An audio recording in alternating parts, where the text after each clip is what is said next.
Lines மீடியாவுக்கு நீங்கள் அளித்து வரும் ஆதரவுக்கு மிக்க நன்றி. தொடர்ந்து எங்களுடன் இணைந்திருங்க. லைக் பண்ணுங்கள், சப்ஸ்கிரைப் பண்ணுங்கள், நண்பர்களுக்கு பகிருங்க. நாம் இணைந்து பயணிப்போம். வணக்கம் நண்பர்களே. இன்றைக்கி நம்ம கூட அரசியல் களத்தில் உரையாடுறதுக்காக இணைந்திருப்பவர் ஏர்போர்ட் மூர்த்தி அவர்கள். வணக்கம். வணக்கம். நல்லா இருக்கீங்களா? நல்லா இருக்கேன். சிறப்பு. மே 4ஆம் தேதிக்கு அப்புறம் இந்த தான்சானியா, உகாண்டா, எத்தியோப்பியா அப்படின்னு கொஞ்சம் பேர் கிளம்பியிருப்பாங்கன்னு நினச்சேன். அதில் நீங்களும் இருப்பீங்கன்னு நினச்சேன். எங்கே தான் இருக்கீங்க?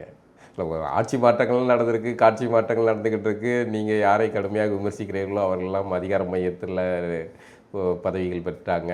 சரி, ஒருவேளை ஏர்போர்ட் மூர்த்தி இங்கே தான் இருக்காரா என்னன்னு தெரியலேன்னு யோசித்தேன். பிறகு ஃபோன் பண்ண வந்துட்டீங்க.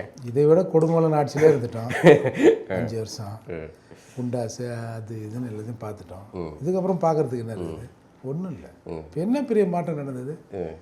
அடிமையில் விற்கிற சிஸ்டம் இருக்குது, தெரியும்ல வெளிநாட்டுகளில். நீங்கள் திருந்த மாட்டீங்க, திருந்துறதா இல்லை.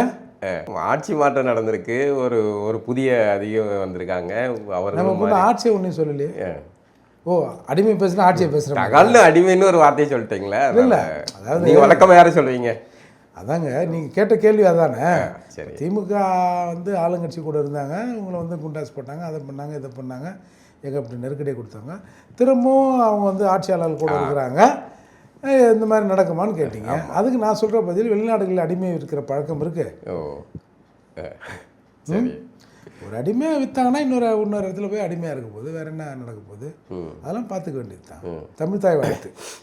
ஏய் விஜய், நீ கேட்டக்கூடாது, 3ஆவதாக பட்டாங்க அப்படின்னு முந்தானத்தை சொன்னாங்க. நேற்று அதே பாடுறா கமுக்குன்னு உட்காந்துருக்குறாங்க 2 பேரும். என்ன பண்ணுறது? அப்போ நான் சொன்ன உதாரணம் சரியாயிடுது. அதுக்கு முன்னாடி ஜோசியரை போட்ட விவகாரத்தில் எல்லாரும் பேசினாங்க. லூஸ் மாதிரி பேசுனீங்க. அது ஜோசியம் அவரோட தொழில். அவருக்கு அவர் கட்சியில் செய்தி தொடர்பாளர் தானே, அதால் பொறுப்பு கொடுத்துக்கான்னு முட்டினது யார்? இல்லை, அதில் நியாயம் தானே. யாருங்க முட்டினது? அவர் தான் இது பண்ணார். யார்? நீங்கள் சொல்கிறவர் தான் முட்டினார். நான் சொல்கிறவர்னா அது நீங்கள் யாரை சொல்கிறீங்கன்னு எனக்கு தெரியும், நான் யாரை சொல்கிறேன்னு உங்களுக்கு தெரியும். ட்ரம்ப்பை நான் சொல்கிறேன். சரி, நானும் ட்ரம்ப்பை சொல்கிறேன். அதாவது நான் இந்த இதில் முரண்படுறேன். அவர் சோதிடம் பார்ப்பது அவருடைய கலை. இப்போ நான் கார்ட்டூன் வரைகிறேன், எனக்கு இந்த கலை எனக்கு வந்திருக்கு, நான் வரைகிறேன். அவருக்கு சோதிட ஞானம் இருக்குது, அவர் சொல்கிறாரு. அதனால் ரவுடி பைய குண்டா அது இதுன்னு கொலைகாரன், அவன் ரேப் பண்ணுறான், வைக்கிறவன், என்னென்னமோ ஊழல் செஞ்சான், அவன்லாம் இந்த அரசவை கவிஞர் இருக்கலாங்க, அரசவை ஜோதிடர் இருக்கலாமாங்க. இல்லை, அவர் ஜோதிடர்னா போஸ்ட் கொடுத்தாரு. வேற என்ன கொடுத்தாரு? அவர் வேற என்ன, அவர் சிறப்பு பதவியாக தானே கொடுத்துருக்காங்க. அதில் என்ன பிரச்சனை? அது விமர்சனம் பண்ண எல்லாம் முட்டா போய கார்ட்டூனிஸ்ட் பாலாவும் திருமாவும் தான் தமிழ்நாட்டில் அறிவாளி. அது நான் என்ன கேட்டா விஜய் இதில் பின் வாங்கியிருக்கவே கூடாது. இதே தவறானது. இருங்க சார், கூட்டணி கட்சிகள் சொல்றாங்கன்னு எதுக்கு விஜய் பின்? இருங்க சார், தமிழ்நாட்டில் இப்போ விமர்சனம் பண்ண எல்லாம் முட்டா போயலா? விமர்சனம் இங்கே என்னென்ன, நீங்கள் உங்கள் மண்டையில் திராவிட புத்தியில் ஒன்று ஏற்றி வச்சிருக்கீங்க. அந்த மணலில் இவர்கள்லாம் வரக்கூடாது அப்படிங்கிற ஒரு மணலில் உங்களுக்கு இருக்குது. திராவிடம் ஜோசியம் பார்க்காதா? திராவிடம் ஜோசியம் பார்க்குது, அதுவும் பூசி முழங்கினாலும் பார்க்குது. இவர்கள் இயல்பாக கூடவே வச்சிருக்காரு. அவர் கூடவே நமக்கு இந்த அதிகாரத்தை பெற்றுக்கொள்றதுக்கு ஒரு வகுப்பு போட்ட ஸ்கெட்ச் போட்டு கொடுத்த சோதிடருக்கு ஒரு பதவி கொடுக்கணும் அவர் ஆசைப்பட்டுக்காரு. அது செஞ்சுட்டு போறாரு. அது ஒரு பெரிய முன்னுதாரணமாக வந்துடும். அப்புறம் மன்னர்கள் காலத்துல இருந்து எல்லா அரசவை இதில் இருந்திருக்காங்க. ஜெயலலிதா அம்மையார்கிட்ட டேமை திறக்க முடியல, அவங்க கிட்ட போய் சொல்ல முடியலன்னாங்க. அப்புறம் டேமை திறக்கலாமா இல்லையா, ஜோசியரை சோழியை பத்து பாட்டு உருட்டி சொல்லு அப்படி நிலைமை வந்துச்சுன்னா என்ன பண்ணுவீங்க? அதால் சார், இன்றைக்கி நாட்டில் எல்லாருமே ஜோசியம் பார்ப்போம். கருணாநிதி அவர்கள்கிட்ட ஒரு ஜாதகத்தை கொடுத்தா கணிச்சு அவரே பலன் சொல்லிடுவார். அந்த அளவுக்கு அதில் ஊர்னவர் அவர். பட் அது கள்ளக்காதலி மாதிரி, ரகசிய உறவு மாதிரி. அதை வெளிப்படையாக கொடுத்த பிறகு அது ஒரு பெரிய கள்ளக்காதலி தான் பிரச்சனை. அவங்க திருமணம் செஞ்சு சாதாரணமாக இருக்கிறோங்கிறது வெளிப்படைத்தன்மைனா இதில் போலி இல்லைல்ல. நீங்கள் வெளிப்படையாக நீங்கள் ரகசியமாக ஒட்டக பரிகாரம் செய்கிறது தான் தவறு. இயல்பாக இருக்கு, அது ஒரு தவறான. அதாவதுங்க, நீங்கள் என்ன சொல்கிறான், ராக்கெட் விட்டு எடுத்துன்னு போய் தேங்காய் எடுத்து போய் திருப்பியில் உடைக்கிறான்றான். அதே விமர்சனக்குள்ளாது. அது அவரவர் எல்லை மீறும் போது அது விமர்சனத்துக்குரியது தான். அது ஒரு, ஆனால் இந்த கணிதம் நேரம் இருக்கு, இந்த நேரத்தில் இதை அதெல்லாம் பர்சனல் சார். இதை சட்டப்படியாக செய்ய முடியாது.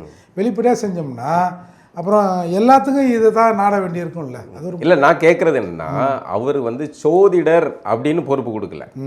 இந்த விஜய் ஆட்சி கட்சி இதில் அரசில் அரசவை சோதிடர் அப்படின்னு ரதன் பண்டிட்டுக்கு வந்து பதவி கொடுக்கல. சரி, அப்படி கொடுக்க சொல்லுங்களேன். இல்லை, அப்படி கொடுக்கல. இருங்க, தப்பு இல்லைன்றீங்கல்ல. ஆமாம், அவரோட தொழில் ஜோதிடம் தானே. இல்லை, ஜோதிடம் மட்டும் இல்லையா? இப்போ அவர் என்ன ஜோதிடம் மட்டுமா? இப்போ நான் கார்ட்டூனிஸ்டாக இருக்கேன், கார்ட்டூன் மட்டுமா வரைகிறேன். நான் வந்து எழுத செய்வேன், பேச செய்வேன். நான் வேற. சரி, அவர் வேற என்னென்ன செய்வார்? அவர் ஆலோசகராக இருக்கார், ஃபைனான்சியல் கன்சல்டண்டாக இருக்கலாம், அவருக்கு மற்ற தொழில் இருக்கிறாரு. இல்லை, எனக்கு தெரியாது. இல்லை, இப்போ நான் இல்லாத பட்சத்தில் அப்புறம் நமக்கு தெரிஞ்சதை பற்றி பேசுங்க. நமக்கு தெரிஞ்ச ஜோசியம் தான். சரி, அதில் இப்போ அதுக்கு வந்து திரும்ப அவர்கள் வந்து முட்டு கொடுத்தாருன்னு நீங்கள் சொல்கிறீங்க. அப்புறம் இந்த தமிழ் தாய்ப்பா வாழ்த்து வேற என்ன சொல்லணும்? இப்போ 2 தான் ஆயிருக்கு. சரி, இன்னைக்கு தான் ஆயிருக்கு. இல்லை, இப்போ என்னென்ன வந்து விஜய் இதில் போனோடனே கொஞ்சம் விஜய் எதிர்க்கணுன்னே அப்படின்னு இதில் இது இருக்கான்னு சரியான செய்கிறதுன்னா பாராட்டதானே செய்யணும். விஜயை நம்ம எதிர்க்கலைங்க, விஜய் எதிர்த்தோமா? இது ஒரு தவறான மூவாக இங்கே தெரிஞ்சதுன்னு சொல்கிறாங்க. உடனே அதை வாபஸ் வாங்குறாரு. சரி, எல்லாரும் வந்து ஒரு எதிர் நிலையில் இருக்காங்கன்னு பிறகு அதை வாபஸ் வாங்கதே தப்புன்றீங்க நீங்கள். விஜயோட மோசமானவர் என் பார்வையில் நான் அப்படி சொல்றேன். இப்படி கூட்டணி கட்சிகளுடைய மிரட்டலுக்கு அல்லது ஏதோ ஒரு நெருக்கடிக்கு ஆரம்பத்தில் அதை நம்ம எடுத்துக்க முடியாது. அது சமூக வலைத்தளங்களில் வேற மாதிரி வந்து பேசப்படுது இல்லை. அதுக்கு ஒரு பெரும்பான்மை கருத்துக்கு ஒரு மதிப்பு அளித்தார் அப்படி எடுத்துப்பேன். சரி சரி சரி, அப்படி எடுத்துக்கலாம். சரி, எப்படி இருக்குது இப்போ இந்த சூழல்லாம்? தேர்தல் முடிவு, இந்த தமிழ்நாட்டில் நடக்கிற இந்த மாற்றங்கள், இது மாற்றம் வேற நம்மளே சொல்கிற நிலைமைக்கு வந்துடுச்சு. எப்படி இருக்குது காட்சிகள்? சார், நமக்கு என்னென்னா, ஒரு மிகப்பெரிய பார்ப்பனிய விசைச்செடி அழித்தொழிக்கப்பட்டது. திரும்பவும் அது முளைக்குமான்றது சந்தேகம். அதுவரை நமக்கு மகிழ்ச்சி. அப்புறம் இவங்க ஆட்சி பண்ணட்டும், பார்ப்போம். நீங்கள் யாரை சொல்கிறீங்க? பார்ப்பனிய விசைச்செடி திமுக தான். இதில் என்னங்க புதுசுக்கு நான் தமிழ்நாட்டில் பாஜக ஆட்சி செஞ்சுக்கிட்டு இருந்துச்சோன்னு பயந்துட்டேன். அது நம்ம ஏன் சொல்ல போகிறோம்? அது சொல்கிறதுக்கு தான் ஒரு டீம் இருக்குல்ல. எதை வச்சாலும் பாஜக பேரை சொல்லியே நம்ம எதையாவது நவுத்திக்கணுன்றது ஒரு டீம் இருக்குது. அப்போ நீங்கள் திராவிட பார்ப்பனியம் அப்படின்னு சொல்லுங்க. இல்லை, அதெல்லாம் பார்ப்பனியத்தை ஏன் சொல்லுங்க? திராவிட சங்கிகள்னு சொல்லுங்க. பார்ப்பனியம்னா அந்த பார்ப்பனியத்தை சொல்ல, பார்ப்பனிய செடின்னு ஒன்று இருந்தது தெரியுமா? ஆமாம், விசைச்செடி. ஆமாம், சரி, அந்த செடி பார்த்தினிய செடி அந்த மாதிரி சொன்னேன். அதனால் அந்த செடி ஒழிக்கப்படுறதுல நமக்கு மிக மகிழ்ச்சி. விசைச்செடி வேற யார் வந்தாலும் பார்த்துக்கலாம், ஒன்றும் பிரச்சனை இல்லை. ஆமாம், இந்த அளவுக்கு மோசமாலாம் இருக்காது. அது ஒரு மகிழ்ச்சி தானே நமக்கு. விஜய் வெற்றியை வந்து வரவேற்கிறீங்களா? வரவேற்று தானே ஆகணும். அணி மாறிட்டீங்களோ? இல்லை, வரவேற்று தான் ஆகணும். இருந்தாலும் இந்த மாதிரி ஆளுங்களை கூட சேர்த்துன்னு இருக்கிறே, இது எப்படி நடக்குன்னு தெரியலையே. அது உங்களுக்கு அதிர்ச்சியாக இருக்கா? ஆமாம், நீங்கள் பார்த்தீங்க. அதாவதுங்க, மக்கள் எல்லாம் கூட்டணியில் இருந்து கடுமையாக விமர்சனங்கள்லாம் வச்சாங்க. என்ன பாம்பு 2 பாம்பு சொன்னாங்களே, கண்ணாடி வீரியன், கண்ணாடி வீரியன்னாங்க. நாங்கள் வந்து 234 தொகுதியில் உங்களுக்கு போஸ்ட் ஓட்டணும், அதை பண்ணோம், இதை பண்ணோம், ஒரு 2 3 சீட்டு கொடுப்பேன், எங்கள் ஓட்டை வச்சு நீ ஜெயிச்சிருவேன், ஜெயிச்சு வந்த பிறகு அதிகாரம் செக் ஓடு அப்படிம்ப, நாங்கள் விட மாட்டோம் அப்படின்னு சொன்னாருங்க. கொஞ்ச நாள் கழிச்சு பாவம் நல்லா இருந்த ஆளை கொண்டு வந்து அந்த ஆளை உப்பேத்தி விட்டாங்கன்னு வச்சுங்க. விஜயகாந்தை எல்லாத்தையும் முடித்த பிறகு கருணாநிதி இதை கேட்டுதான் நம்ம மக்கள் நல கூட்டணி ஆரம்பித்தேன் அப்படின்னு சொன்னது யாருங்க? ட்ரம்ப் தானே. சரி, இப்போ இன்றைக்கி பார்த்தீங்களா, இருக்கிற சூழலை நான் ஸ்டாலின் அவர்களிடமும் உதயநிதி அவர்களிடமும் சொன்னேன். பர்மிஷன். ஆமாம், பதவி ஆசையோ சுயநலமோ எனக்கு இல்லை, அரசியல் நெருக்கடி காரணமாக நான் இந்த முடிவு எடுத்திருக்கேன் அப்படின்னு சொன்னேன். கோச்சிக்காதீங்க, தப்பாக நினச்சிக்காதீங்க அப்படின்னு சொன்னேன். சரி பாருங்கன்னு சொன்னாங்க. அப்புறம் தான் நான் இங்கே இதே வந்து ரொம்ப இதாக இருக்குல்ல. காட்டுமன்னார் கோயிலில் நீங்கள் நிற்காதீங்கன்னா வாபஸ் வாங்கிடுறாங்க.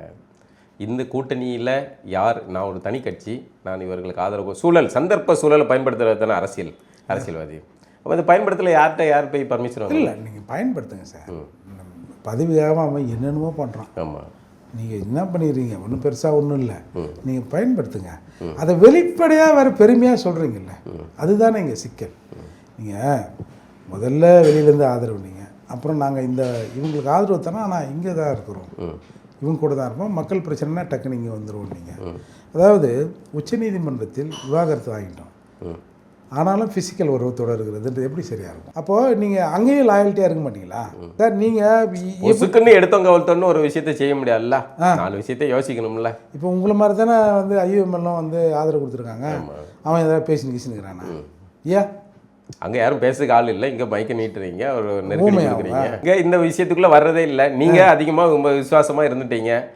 அப்போ உங்களால் வந்து ஐயா நான் ஏதோ சந்தர்ப்ப சூழ்நிலைக்காக போயிருக்கேன், எஜமா தப்பா மூலம் நினச்சிடாது எஜமா, நான் அப்பப்பட்ட ஆள் இல்லை, என்னை நீ இன்னைக்கு நேத்தா பார்க்குறேன், பல வருஷமாக பார்க்குறீங்கல்ல அப்படின்னு சொல்கிறது. அப்போது இது இந்த பக்கம் ஒரு குழப்பத்தை உண்டு பண்ணல. இன்றைக்கி மெயின் ஸ்ட்ரீம் மீடியாக்களுக்குள்ளே போகிறாள்ல, தாவேகா தொண்டர்கள் வந்து விசிகாவை அநாகரிகமாக பேசுகிறார்கள் அப்படின்னு. தாவேகா தொண்டர்களா திமுக தொண்டர்களா? தாவேகா தொண்டர்கள். ஓ, ஏன்னா இப்போ வந்து ஒருத்தருக்கு அமைச்சர் பதவி கொடுத்தவொடனே கொஞ்சம் பேர் போய் இந்த வாரியம் அது கொடுங்க அது கொடுங்க ஏதாவது வாரிக்கலாம் அப்படின்னு கேட்குறதா ஒரு செய்தி வந்துச்சு இல்லையா. அதால் உங்களுக்கு இதை கொடுத்ததே அதிகம் அப்படி இப்படின்னு அவங்க ஒன்று பேச இவங்க ஒன்று பேச. இப்போ அவங்க ஒன்றும் அரசியலாக இருக்கிற பசங்க இல்லை, சின்ன பசங்க தானே. அப்போ கண்ணா முன்னாடி இறங்கி அங்கே இப்போ செகண்ட் மணிக்கு பேசுகிறாங்க, இந்த மாதிரி ஒரு மோதல் நடக்குதுன்னு இப்போ செய்தியெல்லாம் போடுறாங்கல்ல. அதுக்கே போடுறாங்களா, நீங்களாம் கிளப்பி விடுறீங்களா? செய்தி கொடுத்தா என்ன பண்ணுவீங்க? இல்லை இல்லை, அதான் புதிய தலைமுறையில் பார்த்து செய்திங்க. இல்லை அதை வந்து கிளப்பி விடுறாங்களா? அப்படி வந்து திமுக விசிகாவுக்கும் தாவேகாவுக்கும் இடையில மோதல் போக்க உருவாக்குறதுக்கு நீங்கள் போகிறது இல்லையா? சோஷியல் மீடியா பக்கம் பார்க்க தான் செய்கிறோம். அது வந்து இப்படி வந்து கிளப்பி விடக்கூடிய கூட்டத்தோட வேலையை கூட இருக்கலாமே. கொடுக்குற முட்டை திருமாவளவன் அவர்கள் இது நாள் வரைக்கும் திருமாவளவன் திமுகவுக்கு கொடுக்குற முட்டை விட திருமாவுக்கு நீங்கள் கொடுக்குற முட்டை ஓவராகுது சாமி. இல்லை, அவர் வந்து திமுகவுக்கு விசுவாசமாக இருந்தால் உங்களுக்கு எல்லாம் பிரச்சனை இல்லை. அவர் வந்து இப்போ அதில் வந்து அதிகாரமே பெறாமல் முன்கள பணியாளர்லாம் இருந்தால் இது இல்லை. ஆனால் இன்னைக்கு ஆட்சி அதிகாரத்தில் பங்கு பெறாங்க, ஒரு நிலைக்கு வளர்றாங்கன்னு வந்துட்டு இந்த பக்கம் கொஞ்சம் விசுவாசமா இருறேன்னு சொல்றேன். எதுக்கு போன எஜமானுக்கு இன்னும் விசுவாசமா இருக்கிற? அது வெளியில வேற மாதிரி பேசுறாங்க, உன்னை பேசுவது ஒட்டுமொத்தமாக அந்த சமூகத்தை பேசுற மாதிரி இருக்குது அப்படிங்கிறதுல தான் நம்ம சொல்றோம். அது திரும்ப தவறு செய்கிறாருன்னா தவறு தனிப்பட்ட நபருடைய தவறு, நீங்க அதை வந்து சமூகத்துக்குள்ள கொண்டு போய் இருந்து இப்போ போடுறவங்களாம் அப்படியே போடுறான், இந்த பயலுக்கு இதை கொடுத்ததே அதிகம் அப்படிதானே போடுறான்.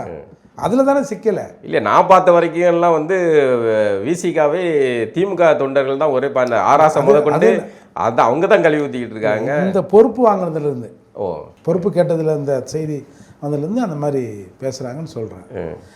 அதெல்லாம் தொச்சு போட்டு போங்கப்பான்றீங்களா? சரி, ஆனாலும் வந்து உங்களுக்கு வந்து உள்ளுக்குள்ள வந்து இவர்கள் அதிகாரத்தில் இதுக்குள்ள போய் உட்காந்துட்டாங்க அப்படிங்கிற ஒரு பதட்டம் வருதா? அதெல்லாம் ஒன்றும் இல்லையா? என்ன இது யார் விட்ட அதிகாரம்?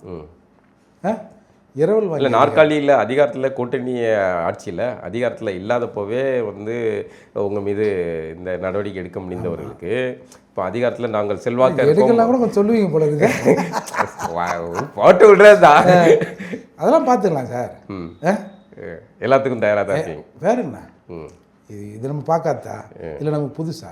அதெல்லாம் பார்த்துக்கலாம். ரெண்டு பேர் ஜெயிச்சதுக்கே இப்படி, அந்த ஜெயிச்சு கூட இரவல் வெற்றி, அது உங்கள் வெற்றி கூட இல்லை. இது எவ்வளோ ஏன் இப்படி கொச்சப்படுத்துறீங்க? வேற என்ன இப்போ அவர்களுடைய வாக்குகளை வாங்கி மற்றவன் ஜெயிச்சது இல்லை, வாக்கு மட்டும் இல்லை, ஓட்டு மட்டும் இல்லை, நோட்டு யாருது கடைசி நிமிஷத்தில்? எல்லாம் தேர்தல் அரசியலில் வந்து நோட்டு ஓட்டு எல்லாமே சேர்ந்ததுக்கான இது தானே. நீங்கள் வந்து இவர்கள் மட்டும் வாங்குறது மட்டும் ஓட்டு. ஒரு ஸ்டாஃப் இருக்கிறாரு, ஒரு 50,000 ரூபா அட்வான்ஸ் வாங்கிடுறாரு, ஒரு 10 நாள் வேலையை விட்டு போயிடுறாரு, விட்டுருவீங்களா? 50,000 ரூபா கொடுத்து போங்க அப்படின்னு போவோம். அப்புறம் ஏன் காசு தானே உங்கள் வெற்றி, பொசுக்கு நாங்கள் போய் நின்றுட்டேன் அப்படின்னா கோவம் வருமா வராது? நீங்கள் நியாயம். ஆனால் தேர்தலுக்குன்னு நீங்கள் வந்து ஒப்பந்தம் போட்டு தானே நாங்கள் இவ்வளோ தொகை கொடுக்குறோம், உங்களுடைய தொண்டர்கள்ட்ட பணியாற்ற சொல்லுங்கள், எங்களுக்கு வாக்களிக்க சொல்லுங்கள், இதெல்லாம் வந்து தேர்தல் ஒப்பந்த இது தானே, டீலிங் தானே? டீலிங் தான். நான் செய்யணும்ல, அதை நான் செஞ்சு இப்போ பூத்து பொறுப்பாளர்லேருந்து எல்லாத்தையும் நான் போட்டு எல்லாத்தையும் அதை இரவு பகலாக வாட்ச் பண்ணி நான் உன்னை ஜெயிக்க வைக்கிறேன் அப்படிங்கிற ஆதங்கத்திலேருந்து அவங்க பேசுகிறாங்க. அது ஒன்று ரெண்டு இல்லை, ஆதங்கமாக அது பண்ணையார் மன்னன் இல்லையா? நீங்கள் ஏன் வந்து விசிகா மீதான வெறுப்பில் எரிச்சலில் வந்து நீங்கள் இன்னைக்கு வந்து திமுகவை ஆதரிக்க நிலை ஏன் பண்ணையார்னு இப்போ தான் தெரியுமா? இப்போ தான் தெரியுதா? பண்ணையார்கிட்ட தானே இருக்கிறீங்க. இல்லை, இப்போ நீங்கள் முட்டு கொடுக்குறத பார்த்தா அப்படி தானே இருக்குது. இல்லை, பண்ணையார்கிட்ட தானே இருந்தீங்க, அப்போ பண்ணையார் தானே தான் அது. இல்லை, இன்வெஸ்ட் பண்ணவன் கேட்குறான், அதில் என்ன இருக்குது? சரி, அவங்க அதை வந்து எதிர்த்து அவங்க வந்து இன்னைக்கு வந்து புதிய அணியில் அமைச்சரவையில் பங்கு. அதுதான் சொல்லிட்டாலே, நான் ஓனர்கிட்ட கேட்டுதான் பார்ப்போம். ஏன்பா கேட்குறேன், நானும் எவ்வளவோ பெருமாள் நீ காப்பாற்ற பார்த்தா எல்லா இடத்துலையும் கொண்டு வந்து நிறுத்துறீங்க. நான் இது என்னோட ஸ்டேட்மெண்ட் இல்லை, அவரோட ஸ்டேட்மெண்ட் தானுங்க. அப்புறம் சரி, ஒருவேளை புதிய அரசில் பங்கேற்ற பிறகு கொஞ்சம் வந்து ஒரு கம்பீரம் வீரம் அதெல்லாம் வரும். அவருக்கு நீங்கள் சொல்கிற ட்ரம்ப்புக்கு வரலையே, அதான் ரிவர்ஸ் ஆகிட்டு. சரி, வெயிட் பண்ணுங்க, வரும். சரி, வரட்டும், வந்தால் சந்தோஷம் தான். சரி, இப்போ தானே வந்திருக்காங்க. நம்ம வந்த உடனே ஆதிராவிட நலத்துறை சமூக நீதி நலத்துறையாக மாறி இருக்கு. இதெல்லாம் எப்படி பார்க்குறீங்க? இந்த காலனின்னு பேர் எடுத்தானு தெரியுமா? ஆமாம், அந்த மாதிரி தான் இது.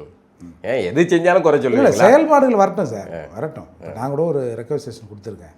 இந்த எஸ்சி எஸ்டி அட்ராசிட்டியில் பாதிக்கப்பட்டவங்க பென்ஷனை ஒரு 3 மாதமாக தரல, ஒரு 850 பேருக்கு. அது ஒரு 4.5 கோடி தான் வருது. இப்போ முதல்ல அதையாவது ரிலீஸ் பண்ணுங்கப்பான்னு ஒரு 2 நாளில் ஒரு அப்பீல் கொடுத்துருக்கோம். பார்ப்போம், செய்யட்டுமே. நான் இனியெல்லாம் அதாவது நமக்கு ஒன்றும் இல்லைங்க, கடந்த ஆண்டுகளில் கிட்டத்தட்ட ஒரு 7,833 கோடி ரூபாய் திருப்பி அமைச்சாங்க. கம்முனே வாய மூடி நின்றீங்க. இப்போ செலவு பண்ணுற இடத்துக்கு நீங்கள் வந்திருக்கீங்க, சரியாக செய்யுங்க. செத்து போயிட்டீங்க. இன்றைக்கி நம்ம திமுக பேச்சர் ஒருத்தர் சொன்னா தெரியுமா, எல்லாம் அகால மரணம் அடைஞ்சிருப்பான்னு. அவங்கள உயிர் கொடுத்து வச்சுக்கிறேன்னு. உண்மையிலே விசிக்கு அகால மரணம் அடைவிட்ட கட்சி தான் இந்த தேர்தலில். ஆமாம், ஏதோ அது யார் செஞ்ச புண்ணியமோ தெரியல, அது ஆதவர்ஜனா செஞ்ச புண்ணியமா இல்லை சதியா என்னன்னு தெரியல, உங்களை கூப்பிட்டு உயிர் கொடுத்துருக்காங்க. இல்லைன்னா ஜென்மத்துக்கும் விசிக்கா எழுந்து நிற்பதுக்கான வாய்ப்பே இல்லை. ஏன்னா மொத்த கூட்டமாக அங்கே போயிட்டாங்க, போயிட்டாங்க. விஜய்கிட்ட போயிட்டாங்க. அதால் நீங்கள் திருப்பி அங்கே போயிருக்கீங்க. எப்பா எங்காலெல்லாம் அங்கே தானுங்கிறான், என்னையும் கொஞ்சம் சேர்த்துங்கன்னு ஒரு பெரும் மனசோடு சேர்த்துருக்காங்கன்னு பார்க்கலாம். சும்மா வெளியே இருந்தவன் கத்தினி இருப்பான், மத்திக்கு உள்ளே போடுப்பா. இப்போ என்னப்பா போகுது? இப்போ நம்ம போட்டுக்கிற அமைச்சர்லாம் நான் அப்படியே ஸ்கில்டு பர்சனா ஒரு ஆளை போடேன், சரி கொஞ்சம் எக்ஸ்ட்ரா எடுப்பாங்க, எடுத்துன்னு பண்ண விட்டு அப்படின்றது கூட போட்டிருக்கலாம். சரி, ஆதிராவிடங்கிற பெயரை நீங்கள் நீக்கணும் அப்படிங்கிறத சொல்லியிருந்தீங்கல்ல, அது பேர் நீக்கி சமூக நீதித்துறை அப்படின்னு. இல்லை, அது யாரை கேட்டு மாற்றுறாங்கன்னு தெரியலையே. நம்மளாம் எங்கெல்லாம் சரி, ஆதிராவிடர் நல்லா அந்த அந்த பேர் திராவிடம்ங்கிறது ஒரு டுபாக்கூர், திராவிடர் அப்படிங்கிற பேரை இதை வச்சுருக்காங்க. அதுக்கு சரியான ஒரு பெயரை வச்சுருக்கணும். இது ஒன்றும் சின்ன சமூக நீதியா? சமூக நீதி நலத்துறை. இப்போ இதுக்கு மேலே தான் சமூக நீதி கொடுக்க போகிறாங்களாப்பா? சமூக திமுக சமூக நீதி இல்லை, இப்போ இவங்க கொண்டு வந்திருக்காங்க. அப்படி சமூக நீதிக்கு என்ன டெஃபினேஷன் உங்கள்கிட்ட? அனைவரையும் சமமாக மதிப்பது. இப்போ இந்த ஹாஸ்டல்லாம் சமூக நீதி ஹாஸ்டல்னு மாற்றினாங்க. ஆமாம், என்ன மாறி போச்சு? ஒன்றும் மாறல. அப்புறம் ஸ்டிக்கர் ஒட்டியிருக்காங்கல்ல, அது திராவிட அரசியலில் நடந்ததுங்க. நீங்கள் இப்போ இந்த ஆட்சியில் சொல்கிற மாதிரி ஒன்றா அந்த திராவிடன்றதுல ஒழிஞ்சிருக்கு. அதுக்கு நீங்கள் மகிழ்ச்சி அடைய தானே செய்யணும். திராவிடம்ங்கிற வார்த்தையை தூக்கியிருக்காங்கல்ல. இல்லை, பேய்கிட்ட தப்பிச்சு பிசாசுக்கிட்ட மாட்டின கதையாகிடக்கூடாது இல்லை, அதுக்காக தான் யோசிக்குது. சரி, என்ன பிறந்தான்னா அது எஸ்சி துறை தான். அதில் கொஞ்சம் வர ஃபண்டை கண்ட ஒழுங்காக செலவு செஞ்சு பண்ணிங்கன்னா நல்லது. திரும்ப இந்த வாய்ப்பை வந்து விசிகாவினர் நல்லா பயன்படுத்தணும் அப்படின்னு நினைக்கிறீங்க? எடுத்துங்க. கொஞ்சம் விசிகாவை பாராட்டுறீங்களா? செய்யுங்க, செய்வாங்கன்னு பார்க்குறேன் நானும். ஏன் நெகட்டிவாகவே யோசிக்கிறேன்? செய்வாங்க, இந்த வாய்ப்பை பயன்படுத்துவாங்க அப்படின்னு பார்க்கணும். விஜய் அந்த நாளுக்கு அப்புறம் அந்த அடுத்தடுத்த காட்சிகள்லாம் பார்த்துருப்பீங்க. விஜய் போனது, பதவியேற்றது, நாற்காலியில் உட்கார்ந்தது, இந்த இதெல்லாம் பார்க்கும்போது எப்படி இருக்குது உங்களுக்கு? எல்லாமே ஆக்டிங் தான். அதாவது எல்லாமே கட் கட் கட் 10 செகண்ட் படம் பார்த்த மாதிரியே இருக்குது. அதான் சொல்கிறேன், 30 செகண்ட் 40 செகண்ட் அவ்வளோதான். இன்னும் உருப்படியாக அரசு ஆவணங்களில் பெருசாக எதுவும் ஒரு மாதம் கூட ஆகலை, அதுக்குள்ளே நீங்கள் வந்து ஒரு கையெழுத்து போகிறதுக்கு நாங்கள் ஒரு எழுத்தாக போடணுமாங்க? இல்லை, பெரிய விஷயங்கள் எதுவும் நடக்கலை. வெறும் இல்லை, நான் கேட்குறது இந்த மாற்றம் அதாவது ஒரு திமுக அதிமுக அப்போ அவரா ரொம்ப பயங்கரமானவராச்சே அப்படின்ற இருந்த செட்டப்பை அப்படியே சின்ன பசங்க வந்து பொசுக்குன்னு உடச்சி விட்டு போயிட்டாங்களே. இந்த மாற்றத்தை வந்து நீங்கள் திமுக ஒழியணும், அது அப்புறப்படுத்தப்படணும் அப்படிங்கிறத நான் விரும்பியிருப்பீங்க. அதெல்லாம் வந்து தகர்த்துட்டாங்கல்ல, அதே பெரிய மாற்றம் தானே. இல்லை, அதை தகர்த்துவதற்கு இவர்கள் பயன்படுத்திய அந்த வழிமுறைகள் கொஞ்சம் தப்பு தான். அவன் 1000, 1500, 2500 அந்த எல்லாருக்கும் வந்து தமிழ்நாடு முழுக்க இலவச பஸ்ஸு அப்படின்னு பல திட்டங்களை அறிவிச்சாங்கல்ல, அதில் எனக்கு கொஞ்சம் கூட உடன்பாடு இல்லை. அது வந்து இப்போ ஏற்கனவே நம்ம கடனில் இருக்கிறோம், ஏற்கனவே நாடு திவால் ஆகிடுது, ஏற்கனவே போக்குவரத்து கழகங்கள் ஒரு நாளைக்கு 20 கோடி இன்னும் லாஸ்ட்டில் ஓடுதான். ஒரு மாதத்துக்கு 600 கோடி அது அக்குமெண்ட் ஆகினே போகுது. இது எதுவுமே தெரியாமையா நீங்கள் வந்து அதெல்லாம் அறிவிச்சிருப்பீங்க? ஏன்னா அவரே பேசுகிறாரு வந்து 10 லட்சம் கோடி கடனுக்குதுன்னு. ஆனால் பதவியேற்ற பிறகு 10 லட்சம் கோடி கடனுக்குது, கொஞ்சம் டைம் கொடுங்கன்றாரு. அப்போது இதில் ஒரு முரண் இருக்குல்ல. ஆமாம், ஒரு மாற்றம். முரண்ணெல்லாம் யார் சார் இங்கே பார்த்தா யார் கேட்டா? ஆட்சியை பிடிக்கணும், அதிகாரத்தை பிடிக்கணும், மக்கள்கிட்ட வந்து என்ன போய் சேரணுமோ அதை சொன்னாங்க, ஆட்சியை பிடிச்சிட்டாங்க. சரி, என்னையும் அமைச்சராக தான் நானும் அதை சொல்லியிருப்பேன். அப்போ இதை நம்ம சொல்ல வேண்டிய கட்டாயத்தில் இருக்கிறோம்ல, சொல்லித்தானே ஆகணும். யாராவது சொல்லித்தானே சார் ஆகணும். இது தவறான முன்னுதாரணமாக போய் நிற்கிதில்லை. இப்போ இன்றைக்கி திமுக செஞ்ச சரி, ஒரு புதிய தலைமுறை, புதிய செட்டப்பு வர்றாங்க, அவங்க தான் வந்து எப்படி தான் ஆட்சி நடத்துகிறாங்க, இதை வந்து அவங்க சொதப்புனாங்க அப்படின்னா அடுத்து வாய்ப்பே இல்லாமல் போயிடும். இல்லை, அவங்க நல்லா பண்ணாங்க அப்படின்னா நல்லா பண்ணாங்கன்னா நம்ம வாழ்த்துறது. சொதப்புனா 5 வருஷம் நம்மளும் தானே சேர்ந்து கஷ்டப்படணும். கார்ட்டூனிஸ்ட் பாலாவும் தானே சேர்ந்து கஷ்டப்படுவார். அதுக்காக தான் நம்ம போன இதுக்கு முன்னாடி திராவிட கட்சிகள்லாம் ஆட்சி செஞ்சப்போ வந்து நீங்களாம் வந்து மகிழ்ச்சியாக இருந்தீங்களா? இல்லை, இப்போ அதுதான் நீங்கள் மாற்றம்ன்றீங்க சார். அவன்லாம் ஜெயிலில் தான் சார் நம்ம வந்திருக்கிறோம். அப்புறம் நம்மளும் இதே என்னது பழைய குருட்டி கதவை திரட்டினா அப்புறம் எப்படி சரியாக இருக்காதுல்ல, அதுக்காக சொல்கிறோம். இப்போ நீங்கள் இப்போ கூட சிலர் அதிகாரிகிட்ட பேசினா ஒரு அமைச்சர் ரூம்லேயும் 10-15 பேர் வந்து உட்காந்துங்கிறாங்க சொந்தக்காரன்லாம். டேய் இவரை கேட்டு செய் அவரை கேட்டு செய், என்னங்க இந்த விளையாட்டு பசங்க கிட்ட இந்த பொம்மையை கொடுத்த மாதிரி. அது இயல்பு தான், அவங்களுக்கு ஒன்றும் புரியல. சின்ன பசங்க அவங்களே பொசுக்குன்னு அவங்களே நினைச்சு பார்க்கல, ஆட்சி பிடி போட்டு பொசுக்குன்னு வந்துட்டாங்க, எம்எல்ஏ ஆகிட்டாங்க, அமைச்சர் ஆகிட்டாங்க, என்னடா நடக்குது அப்படின்னு. இதை செய்யாத செய்யாத அதை தான் செய்யணும், என்னை கேட்டு தான் செய்யணும், உன்னை கேட்டு தான் செய்யணும், அந்த புரோட்டோகாலும் இவங்களுக்கு ஒன்றும் தெரியல. அது ஒரு பெரிய சிக்கலை இல்லை. ஆனால் அது ஒரு பெரிய குறை கிடையாது, எல்லாருமே வந்து எல்லாத்தையும் கற்றுக்கிட்டா வர்றாங்க. நீங்கள் வந்து காங்கிரஸ் ஆட்சியில் சுதந்திரம் அடைஞ்சோன்னே இருந்துச்சு, அதுக்கப்புறம் காங்கிரஸ் ஒழிச்சு திமுக அதிகாரத்தை பிடிச்சப்போ காங்கிரஸ் பண்ணையார்கள் அப்படி தான் சொல்லியிருப்பாங்க, நாங்கள் வந்து கட்டியாண்ட சாம்ராஜ்யம், இந்த சின்ன பசங்க வந்து என்ன செய்ய போகிறாங்க அப்படின்னு பேசியிருப்பாங்க. மாறலையா? பசங்க பொசுக்குன்னு ஒரு வருஷத்தில் ஆட்சியை பிடிச்சிருக்க மாட்டாங்க, ஒரு வருஷத்தில் 2 வருஷத்தில் பிடிச்சிருக்க மாட்டாங்க. இப்போ உங்களுக்கெல்லாம் அதுதான் பிரச்சனையா?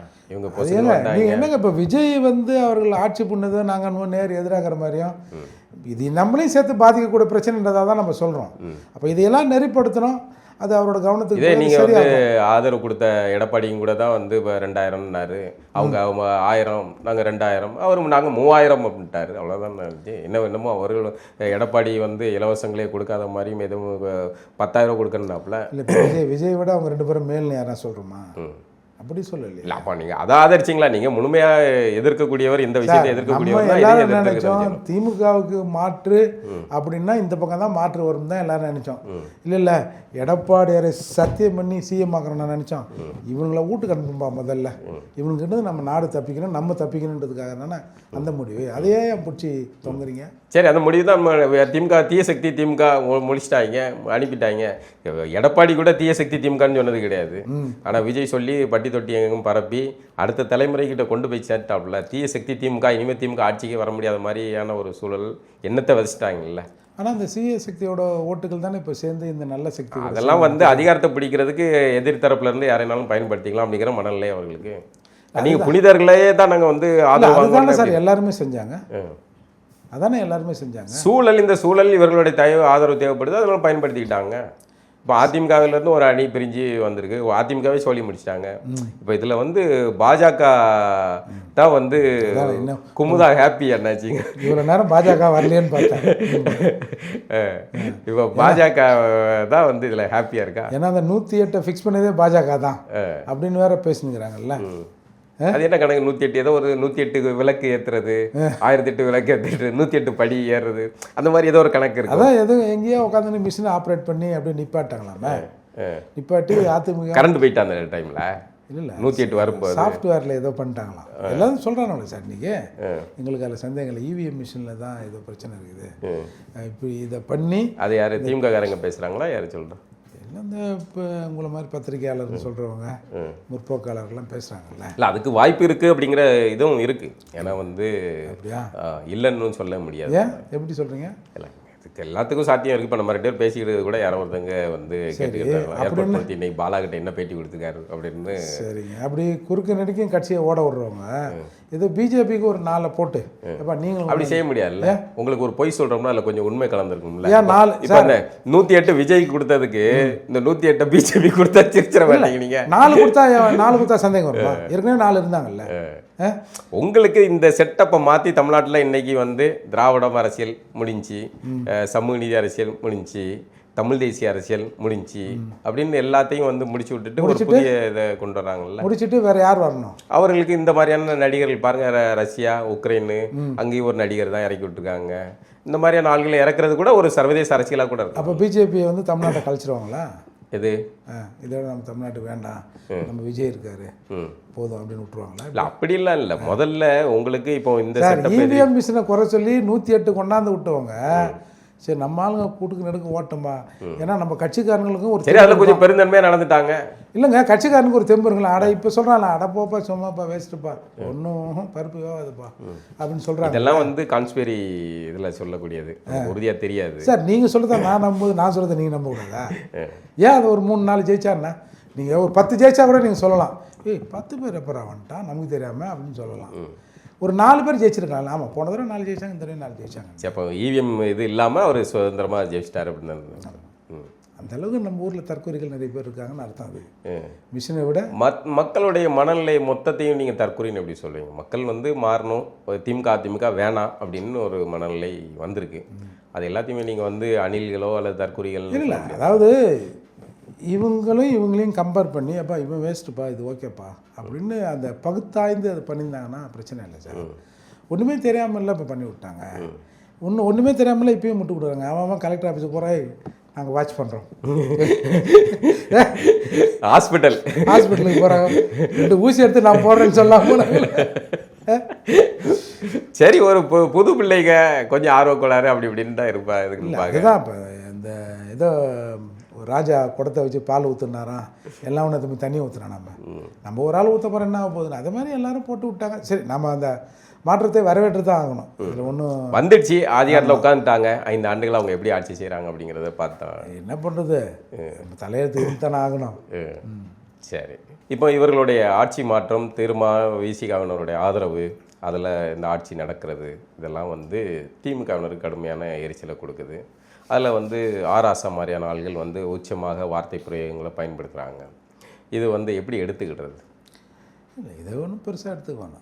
திமுக அந்த வாடிக்கை ஒரு கிளுக்கிழு இருக்கணும்ல, அந்த மாதிரி அவர் சொல்லியிருக்கிறாரு. சொன்ன கருத்து சரிதான், ஆனால் சொன்ன விதம் வந்து அவங்க பாணியிலே சொல்லிட்டாரு. அதில் என்ன அது ஏன் வந்து ஆராசா இந்த மாதிரியான விசிகாவை எதிர்க்கணும்னா அல்லது பாமகவை எதிர்க்கணும்னா அதுக்கு ஒரு வன்னியர், திருமாவை எதிர்க்கணும்னா ஆராசா மாதிரியான ஒரு அட்டவணை பிரிவை சேர்ந்தவர், அதே சமூகத்தை சேர்ந்த ஆட்களை இறக்கி விடுறாங்கல்ல, எப்படி பார்க்குறீங்க? இல்லைன்னா பிரச்சனை வரும்ல, பிசிஆர் அது இதும்பாங்க. இப்போ ஒன்றும் இல்லைல்ல, அதுக்கு தானே ஆளுங்களை வச்சுன்னு இருக்கிறோம். அது திமுகவோட பாலிசி தான். என்னாருக்கு இப்போ நீங்கள் இப்போ சொல்கிறது இல்லையா, நாங்கள் சமூக நீதிக்கு எதிரான கட்சியா? எங்கள் மருமகன் யாத்தம்மா பொண்ணு எடுத்து வர்றா கலைஞர், அப்படி சொல்கிறதே அசிங்கம். இது எவ்வளோ கேவலம் இது. முதல்ல இவங்களுக்கு பொண்ணு கொடுக்கறது அவனுக்கு தான், அவன் வந்து பெருந்தன்மையாக இருக்கும், அதை யோசிக்கலை. நான் இப்படி சொல்லட்டுமா, அந்த வீட்டில் பொண்ணு எடுத்தது தான் அவரை நீ தள்ளி வச்சேன்றான் நான், அப்படி சொல்லலாமா? அதால் சார் அது இது லவ் பண்ணுது, போகுது வருது, அதை கல்யாணம் பண்ணிக்குது, எவன் பச்சு எவங்க நிறையா பயான்றான். அப்படி இருக்கும்போது நான் வந்து வரிசை போட்டால் வந்து கல்யாணம் பண்ணி வச்சார் அவர், பிராமணில் கொடுத்தா அவங்க கல்யாணம் பண்ணிக்கிறதா சொல்கிறாங்கல்ல. அப்போது அந்த மாதிரி தான் சார் இது. இவங்க பாலிசியே வந்து பேசுறது, டபுள் அர்த்தத்தில் பேசுறதால ஒரு சூப்பராக இந்த வயசில் பாரு என்ன பேசுகிறாரு அப்படின்னு பேசுறது, சாதிக்கு ஏற்ற மாதிரி ஒரு ஆளை விட்டு பயில் சொல்கிறது, அதில் சொன்னவர் தான் ராஜா. அவர் ராஜா எப்பயுமே அப்படி தானே பேசுவார். இப்போ எடப்பாடி அவங்க அம்மாவை பேசுனாங்களா, அப்போல்லாம் இப்போ எங்கே போனான்? இன்றைக்கி வந்து விபச்சாரி அப்படின்ற வார்த்தையில் அரசியல் விபச்சாரம் தான் இது. இங்கே ஒன்றும் அரசியலில் இப்போ யோகியெல்லாம் எவனும் இல்லை.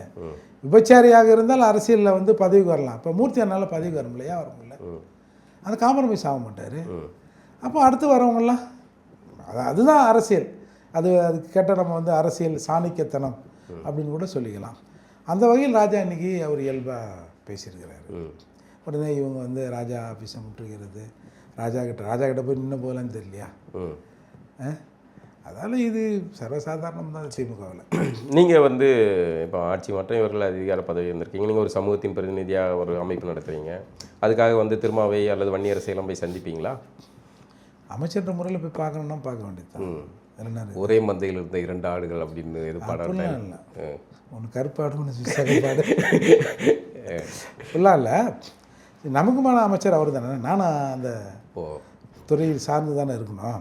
இப்போ கூட நான் சொன்னால ஒரு கோரிக்கை அமைச்சிருக்கணும், அதெல்லாம் பார்ப்போம். அதாவது எடுங்க, கொஞ்சம் பார்த்து செய்யுங்கன்னு தான், வேறு என்ன.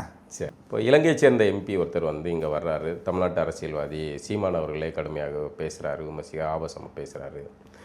இந்த நடைமுறை, அதுவும் குறிப்பாக வந்து விசிக அலுவலகத்துக்கு போகிறாரு, திருமாவை சந்திக்கிறாரு, ஆதவை சந்திக்கிறாரு. இது ஏதோ ஒரு மாதிரி வலைப்பினல் மாதிரி தெரியுது. இல்லை, அதாவது ஒரு தரங்கட்ட மனிதர் திருமான்றதுக்கு இதுதான் சாட்சி.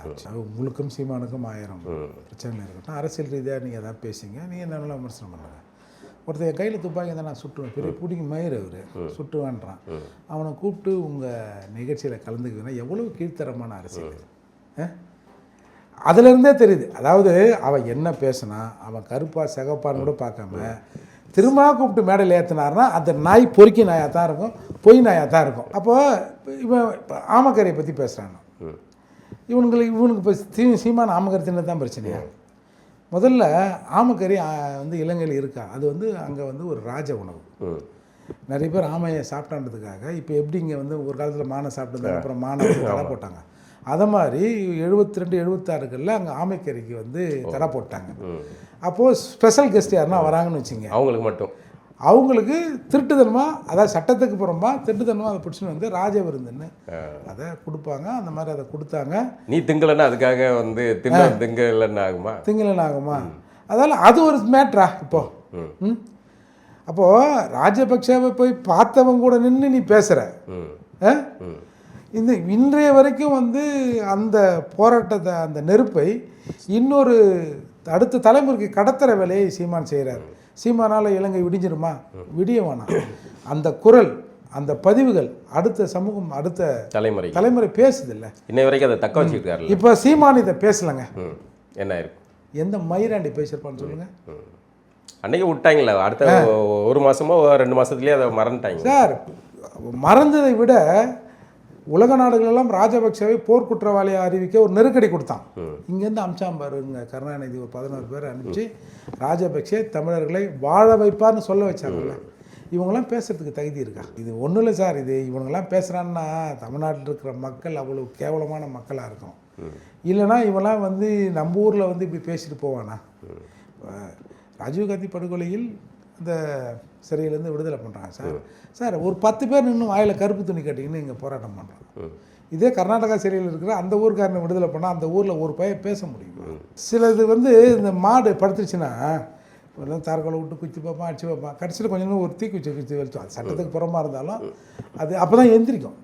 அந்த மாதிரி நிலைக்கு தமிழர்கள் வந்துட்டான். தமிழர்கள் சுரணை இல்லாமல் இருக்காங்க அப்படி. ஆமாம், எதையாவது இந்த மாதிரி ஏதாவது பண்ணிக்கின்னு ஏதாவது நடக்குமா அப்படின்னு நம்ம பார்க்குறோம். சார் சீமானோட தோல்வி எத்தனை பேர் கொண்டாடுறான்? நான் என்ன சொல்கிறேன், ஒரு திராவிட அரசியல் பேசுகிறவங்க திரும்ப கொண்டாட்டேன் சார். தமிழர்கள் கொண்டாடலாமா? இவன் கொண்டாடுறான் என்னன்னு தோத்துறாரு தெரியுமா? சிவா தோத்துறாரு. அது யாருடைய தோல்வி அப்படின்னு அவனுக்கு புரியல. அப்புறம் எப்படி? ஏன்னா நாளைக்கு நீ செத்த கூட அழுவதுக்கு ஆள் இல்லாமல் போயிடும், சவத்தை தூக்குவதற்கு ஆள் இல்லாமல் போயிடும்ல. இந்த மாதிரி ஒரு இனம் வரலாற்று இருந்ததுன்னே சொல்கிறதுக்கு ஆள் இல்லாமல் போயிடும். இப்போ 1-3 பேர் இதை பேசாமல் விட்டோன்னு வச்சுங்க, அவ்வளோதான், முடிஞ்சிடுச்சு. அவ்வளோதான். அந்த அடிப்படை அறிவு கூட இல்லாமல் இன்றைக்கி இந்த சமூகம் இருக்குது. இதில் வந்து சீமானுக்கு இன்னமும் சீமானா 4 MP ஆகிட்டாரா, 40 MLA ஆகிட்டாரா, இன்னமும் அந்த சீமான அரிச்சோடே தமிழக அரசியல் இருக்கக்கூடாது. திராவிடத்துக்கு எதிரான அந்த அடிச்சுவடு தமிழகத்தில் இருக்கவே கூடாதுன்னு எல்லாரும் சேர்ந்து இந்த சதி இருக்குன்னு நினைக்கிறீங்களா? நிச்சயமா. ஏன்னா இப்போ தமிழர் கம்னு சொல்லலாம், அப்புறம் எவன் மேனாலும் ஒன்றாலும் எங்கே ஒன்றாலும் போய் நிற்கலாம்ல. அதுக்கு தான் இது. அதில் வந்து இந்த மாதிரி கைக்கூலிகள் இதை வாங்கி தண்டு வயிற்று நறுப்பீங்கன்னு, வயிற்று நறுப்புனா அது எவன் கொடுத்தான்னா அப்படின்னு வாங்கி திங்கிறானு. இந்த அளவுக்கு கீழே இறங்கும்னு நினச்சிங்களா நாம் தமிழருடைய வாக்கு சதவீதம்? இல்லை, ஓரளவுக்கு அதே வாக்கு சதவீதம் இருக்கும் அப்படின்னு பார்த்தேன் சார். அதாவதுங்க அரசியலில் மக்களை ஏமாற்றணும், இல்லை ஏமாத்துறதுக்கான வாக்குறுதிகளையாவது தரணும். இல்லை நான் இப்படி தான் இருப்பேன், நான்லாம் உன் கூட வந்து சேர மாட்டேன், என் கூட வந்து சேரு அப்படின்னு பேசுகிற போது இந்த 4 லட்சம் ஒரிஜினலாக இந்த 4% உணர்வான உறுதியாக இருக்கிறவங்க சேர்ந்துருக்கிறான். அது அது அது எங்களுக்கும் நானும் யோசித்து பார்க்குறேன், இது எப்படி நடந்தது, இதை எப்படி இம்ப்ரூவ் பண்ணுறது.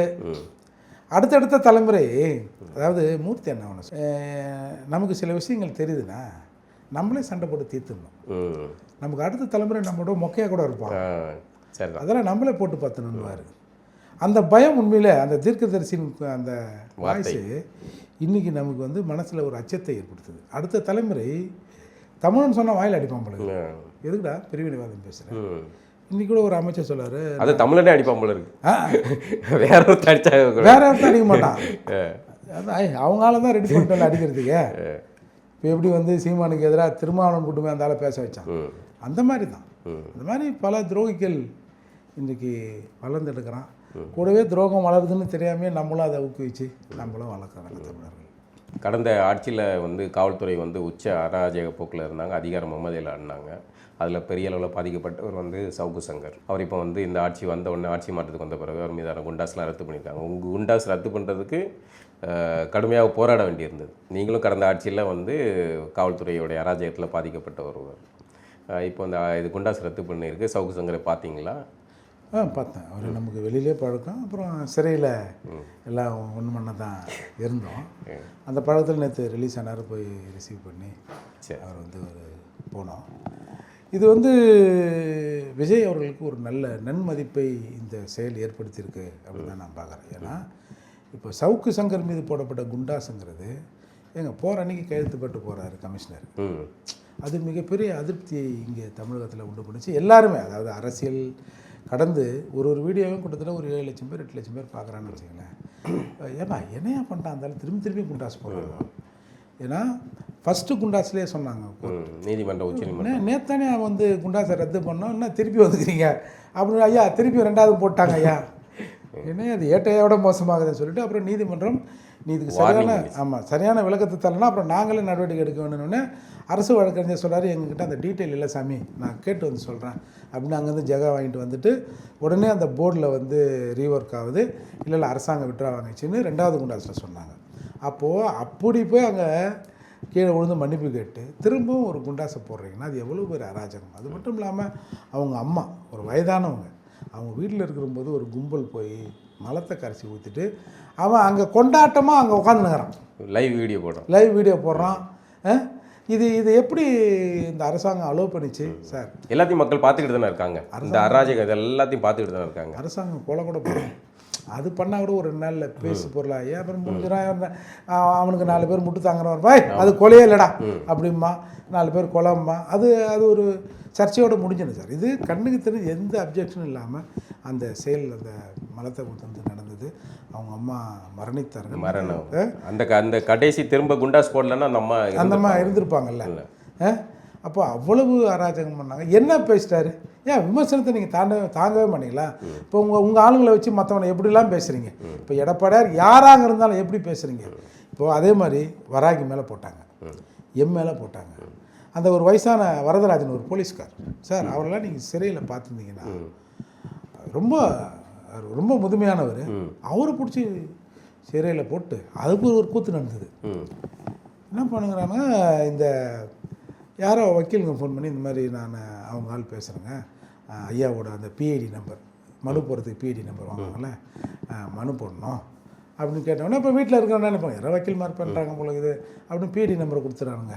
இவங்க என்ன பண்ணுறது, ஃபோன்லேயே மனுவை போட்டுருது. வாரத்தில் 2 நாள் தானே மனுவை போட்டு வராமல் விட்டுருது. அப்போ 3வது கட் பண்ணி விடுறது. அதை கட் பண்ணி 3வது இப்போ வீட்டிலேருந்து ஒருத்தர் மனு பண்ணணும்னு வச்சுங்க, ஒரு ஆளுக்கு 2 தரதம்மா அலவுடு, அந்த மாதிரிலாம் கொடுமை பண்ணாங்க. அப்போ அவரும் பாவம் நீதிமன்றம் அது இதுன்னு போய் வந்தார் இல்லை.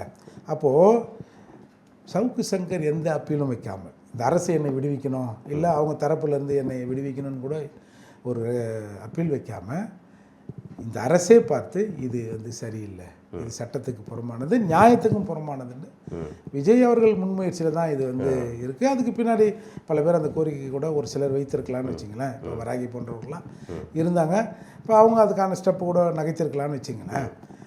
இருந்தாலும் அதை செய்யணும்ல. அது வந்த உடனே இது ஒரு கடந்த ஆட்சியில் இப்படி ஒரு அநீதி நடந்தது, அதை நம்ம உடைக்கணும் அப்படின்னு. இப்போ சவுக்கு சங்கர் நாளைக்கு நமக்கு எதிராக பேசுவாரா இல்லை நமக்கு ஆதரவாக பேசுவாரா, எதையும் பார்க்காம எது சரியோ அது செய்யறதுக்கு விஜய் அவர்களுக்கு ஒரு நன்றி. அதை வந்து இன்றைக்கி வந்து தமிழகமே இந்த விஜய் அவர்களை இந்த அரசின் செயலை பாராட்டுது. ரொம்ப நன்றி.